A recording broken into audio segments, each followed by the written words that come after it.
ఇప్పుడు ఇంకో ప్రశ్న అడిగాడు ధర్మరాజు.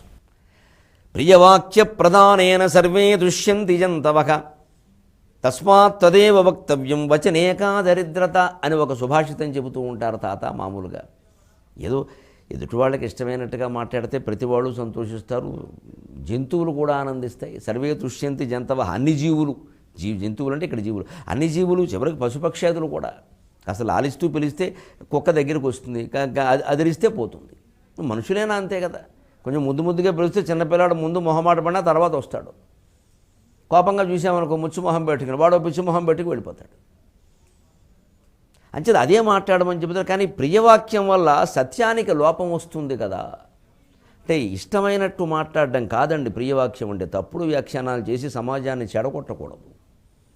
ప్రియవాక్యము అంటే ఇష్టమైనట్టు మాట్లాడడం కాదని.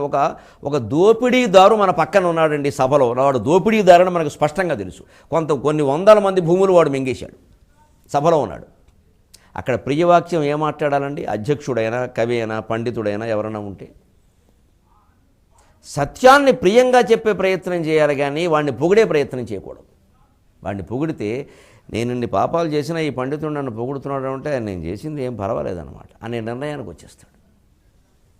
వ్యంగ్యంగానైనా ఓ బాణం వెయ్యాలి. లేదు నస్మరంతి, నీకు ఎన్ని కోట్లున్నా నాకు అవసరం లేదు, నా జ్ఞానం ముందు నీ కోట్లు చీపురు కట్టతో సమానం అని తీసిపారేయాలి. తీసిపారేసినట్టు మాట్లాడక్కల. మౌనం చాలా గొప్ప ప్రియవాక్యం. అసలు ఒక గంట సేపు మాట్లాడినా రానటువంటి స్పందన మౌనానికి వచ్చేస్తుంది ఎదుటివాడి నుంచి. ఇళ్లలో తెలుస్తూ ఉంటుంది. ఇది మౌనంగా ఉంటే చాలా ఏమైపోయిందో అనుకుంటారు. ఏమిటి మాట్లాడలేదు. ఒక గంట మాట్లాడినా ఆ భావం వ్యక్తం చేయలేమండి. అందుకని ప్రియవాక్యం అంటే వాడిని దుర్మార్గుడిని సన్మార్గుడని పొగట్టడం కాదు, అది మాయ. అందుకు సరస్వతీదేవి మనని శిక్షిస్తుంది. నీకు నాలుగిచ్చింది ఎందుకు అని. ఏం మాట్లాడక అసలు ప్రస్తావించుకో.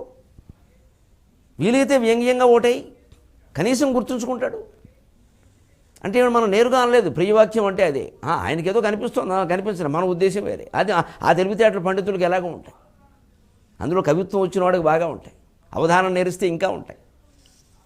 అంచేతనే ఈ ప్రియవాక్యం ఎక్కడా ఎలా అంటే దానికి ఒక కథ చెబుతున్నాడు ఇక్కడ భీష్ముడు.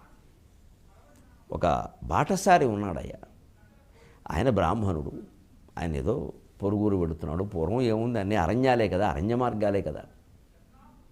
అరణ్యరోదనం అనే మాట అందుకే వచ్చింది. అరణ్యంలో ఎక్కడో దారి తప్పిపోతే అరిస్తే మాత్రం ఎవడొస్తాడు, ఎవడో వినడు. అందుకని అరణ్యరోదనం అన్నారు. గట్టిగా అరిస్తే ప్రమాదం కూడా, పూలో సింహం వస్తుంది. అందుకని అరణ్యరోదనం వృధా ప్రయత్నం అన్నట్టుగా, అరవడం కూడా దండగా ఊరుకో అన్నట్టుగా. అలాగా అరణ్య మార్గంలో పెడుతున్నాడు. అనుకోకుండా ఏదో దారి తప్పాడు. ఓ బ్రహ్మరాక్షసుడు చేతికి చిక్కాడు. బ్రహ్మరాక్షసుడు అంటే పూర్వజన్మలో వీడువాడు ఒకటే, బ్రాహ్మణుడే. చేయకూడని పనులు చేయడం వల్లే బ్రాహ్మణుడై ఉండి ఉత్తమ జన్మ వచ్చి కూడా బ్రహ్మజ్ఞానం కోసం ప్రయత్నం చేయకుండా చేయకూడని పనులు చేయడం వల్లే బ్రహ్మరాక్షసుడు అవుతాడు. కానీ వేదజ్ఞానం ఎక్కడికి పోదు, ఆ జిజ్ఞాస ఎక్కడికి పోదు. వాడు సాధారణంగా ఈ జ్ఞానం ఉన్నవాళ్ళనే పట్టుకుంటారు. అదో చిత్రం. ఎందుకంటే మరి ఎక్కడికి పోతున్నాడు సాంగత్యం పాపం. అందుకని రామేశ్వరం వల్ల ఏదో శనేశ్వరం తప్పదనంటే మంచి విషయాలు కూడా అంతే. ఎంత కుళ్ళుపోతూ వాతావరణంలో ఉన్న పండితులైన వాడు, జ్ఞాని అయినవాడు అదేదో గుర్తెచ్చుకుంటూ ఉంటాడు. ఆ శ్లోకాన్నో ఆ పద్యాన్నో కుళ్ళు మధ్యలో ఉన్నా సరే వాడి పళ్ళు వాడుకుంటాయి. ఈ కుళ్ళులో ఉంటాయండి ఆ సంస్కారం. మంచి చెడ్డ రెండు ఒకటే. అందుకని పట్టుకున్నాడు ఈ బ్రాహ్మణ్ణి. పట్టుకోగానే ఈయన కంగారు పడ. ఈయన బ్రహ్మజ్ఞాని, తెలుసు, జ్ఞానం ఉన్నవాడు. కేవలం వేదం చదువుకున్నవాడు కాదు, బ్రహ్మజ్ఞానం ఉన్నవాడు. ఈరోజు మనకి రాసిపెట్టుందేమో పోనీ అని సిద్ధపడిపోయాడండి. నమ శివాయ నమ శివాయ నమ శివాయ అని శివనామస్మరణలో పడ్డాడు. ఎందుకంటే అంతకాలేతు మామేవ స్మరన్ ముక్త్వా కళేబరం యః ప్రయాతి స మద్భావం యాతి నాస్త్యత్ర సంశయః. భగవద్గీత 8వ అధ్యాయం అన్నమాట. చివరి సమయంలో ఎవరు నన్ను స్మరిస్తూ ఉంటారో వారు నా లోకానికే చేరుకుంటారు, ఇంకేం అనుమానం లేదు. ఒకవేళ వాడికంతా మోక్షం పొందేందుకు జ్ఞానం లేకపోతే ఆ చేరుకుందుకు అవకాశం ఉండే జన్మలో నేను పుట్టిస్తా అని చెప్పాడు భగవంతుడు స్వయంగా.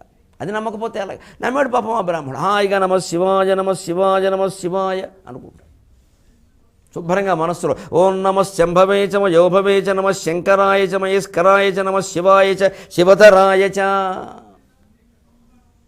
అనుకుంటున్నాడు. ఆశ్చర్యకరంగా ఆ బ్రహ్మరాక్షసుడి మనస్సులో ఏదో మార్పు వచ్చిందండి. ఇది భగవన్నామస్మరణ వల్ల ఫలితం ఎప్పుడది వస్తుందని చేయకూడదు, రావాలని చేయకూడదు, చేసే పని చేయాలి. వస్తుందంతే, అదంతే. మనం ప్రార్థించినా ప్రార్థించకపోయినా సూర్యుడు ఉదయిస్తాడు. కానీ గాయత్రి మంత్రార్థం సహా సమస్తం నువ్వు ఉదయించు, నాలో ఉండే అజ్ఞానం తొలగించనే అర్థం. మనం ప్రార్థించకపోయినా అది జరుగుతుంది, కానీ మనం ప్రార్థిస్తే మన సంతృప్తి మనకు ఉంటుంది కదా, ఇది ప్రార్థించాలి. రాక్షసుడు వెంటనే నువ్వేమిటి ఏమీ బెదరట్లేదు అన్నాడు. ఎందుకు బెదరాలి అన్నాడు ఆయన. ఇప్పుడు అరణ్యంలో ప్రయాణిస్తున్నా, ఓ పూలు వచ్చి మింగేస్తుంది, ఓ సింహం వచ్చి మింగేస్తుంది. ఆ జంతువులకు ఆహారం కావడం కంటే నువ్వు బ్రహ్మరాక్షసుడి, పూర్వజన్మలో బ్రహ్మజ్ఞానం ఉండే ఇప్పుడు రాక్షసుడు అయ్యావు, నీ వంటి వాడికి ఆహారం అవ్వడం మంచిది కానీ అన్నాడు. ఆముక్త మాల్యదలో మాలదాసర్లా మాట్లాడాడు విచిత్రంగా. ఏమి ధైర్యం! ఇగో ఈ ధైర్యానికి ఎప్పుడు అవతల దుర్మార్గులు సైతం హడలిపోతారండి. ఆ ధైర్యం మనం పొందే ప్రయత్నం చేయాలి. ఆ ధైర్యానికి మూలం జ్ఞానం. ఏదో కృత్రిమంగా ధైర్యం తెచ్చుకోవడం కాదు, బలవంతపు మొండితనం కాదు, మూర్ఖత్వం కాదు ధైర్యం అంటే. ప్రమాదాన్ని లక్ష్య పెట్టకపోవడం అంటే తెలిసి ప్రమాదానికి సిద్ధపడడం.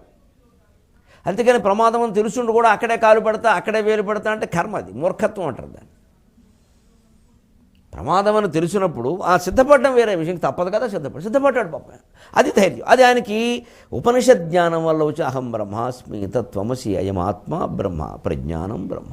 ఈ బ్రహ్మరాక్షసులో ఉన్నది నాలో ఉన్నది ఒకటే, నేను ఆ పదార్థాన్నే ప్రార్థన చేస్తున్నా, ఆ పరమార్థం అది పదార్థం ఎందుకయింది, అది చూసుకుంటుంది. ఎంత ధైర్యం అండి! ఇది బ్రాహ్మణత్వం అంటే. ఇది బ్రాహ్మణులు కాదు, సమస్త ప్రజలు గ్రహించాల్సిన విషయం ఇది. బ్రాహ్మణత్వం అంటే ఇది. అప్పుడు ఆ రాక్షసుడు విచిత్రంగా ప్రవర్తించాడు. మనం చెప్పేమే సకల శాస్త్ర సారం భగవన్నామస్మరణని. చాలా విచిత్రంగా ప్రవర్తించాడు. ఎందుకంటే ఆయన బాధ్యతలు అంతవరకు ఆ బ్రాహ్మణుడు చేశాడు. ఒట్టిన స్మరిస్తూ కూర్చోవాలా, గమనించండి. అన్ని పనులు మానేసి భజన చేయడం కాదు భక్తి అంటే. మన పనులు మనం చేస్తూ అందులో ఏ లోపమో లేకుండా తీవ్ర ప్రయత్నంతో చేస్తూనే భగవత్స్మరణ చేయడం. అప్పుడు ఏమైనా పొరపాట్లు ఉంటే ఆయన చూసుకుంటాడు.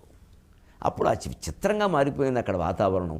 అది ఎలా మారింది అనేది, అది మన జీవితాలను ఎలా మారుస్తుంది అనేది 23:30 గంటల్లో మనం తెలుసుకుందాం. అది కూడా తెలుగు భాషలో తెలుసుకుందాం. అంతవరకు ఆ భాషలోనే